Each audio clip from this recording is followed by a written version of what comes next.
Okay, here you have a graphic that shows you clearly something that I have already explained, so I don't want to stay here long. I want to move on. I have other slides. But what you see is that when you look at the holistic chart, where personality and design are always together, and in our experience, they're always together. You can't separate the mind from the body. You know? You can't. They belong together. But what you can see is that, you know, your body gives you different gifts than the gifts of your personality. You know, there are people, they're bright in their personality, but they're not necessarily very attuned to their physical reality. Other people, it's just the opposite. So each person, you know, we can read exactly, you know, the way their body is going to respond to life, the way the mind, the personality is going to respond to life. And when you bring the two things together, you see, aha, there is a predisposition there.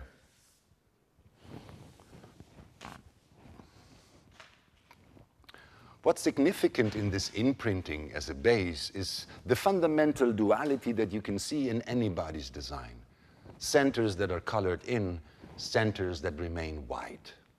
Channels, you know, centers that are colored in, they're colored in because there is always a channel. That means the two gates of the same channel are imprinted. It means that the connection between these two centers, these two glands, the genetic potential of this life force is imprinted, defined, and therefore always functioning. 24 hours a day, this is the life force in this person. Wherever they go, that's there. That's who they are. It never changes. It's their nature. It is what is imprinted in them.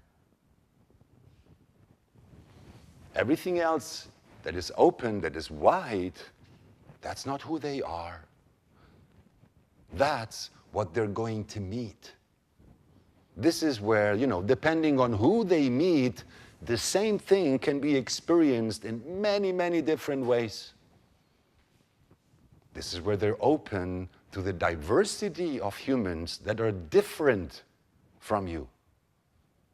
This is where we are supposed to become wise about the nature of the world, about the nature of what human means beyond what it means for us, what it means for others, where there is a common base in the way you interact with the world. But it is not ever anything through which you will be able to define yourself consistently, because circumstances are always conditioning you, always, from day one. It has been so consistently conditioning you that you have grown to think that everything that is difficult for you about life is related to those open spaces, to a point that you have completely forgotten who you really are.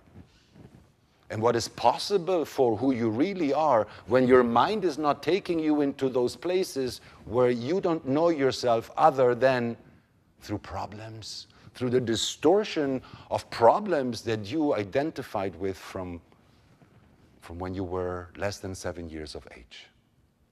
Problems that your mind has been trying to fix ever since, and still going. Still trying.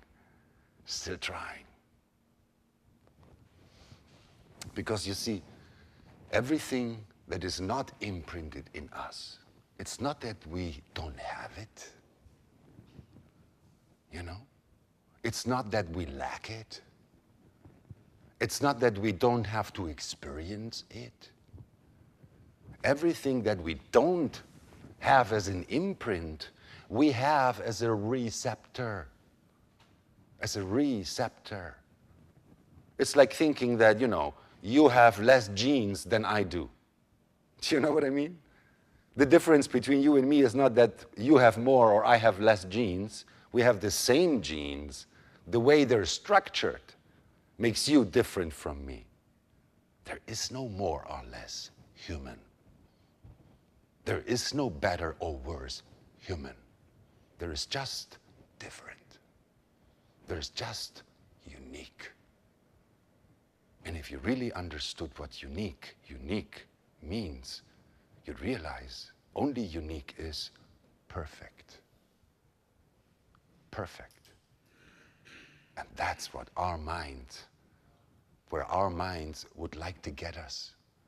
But how can you get someone towards perfection? By looking at problems and nothing but problems.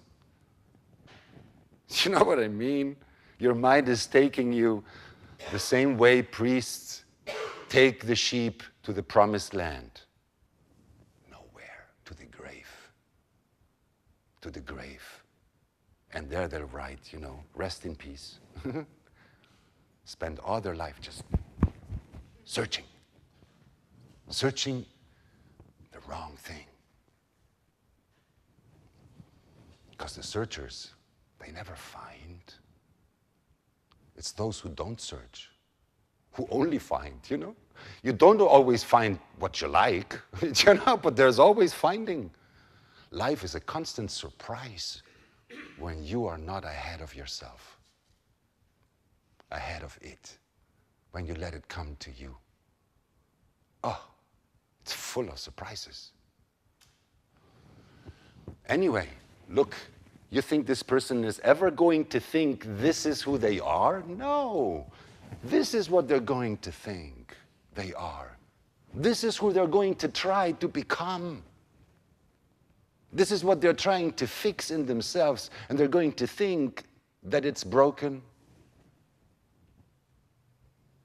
It's our minds that distort completely our perception, cutting us off from our true sensorial potential, which is way deeper than thinking.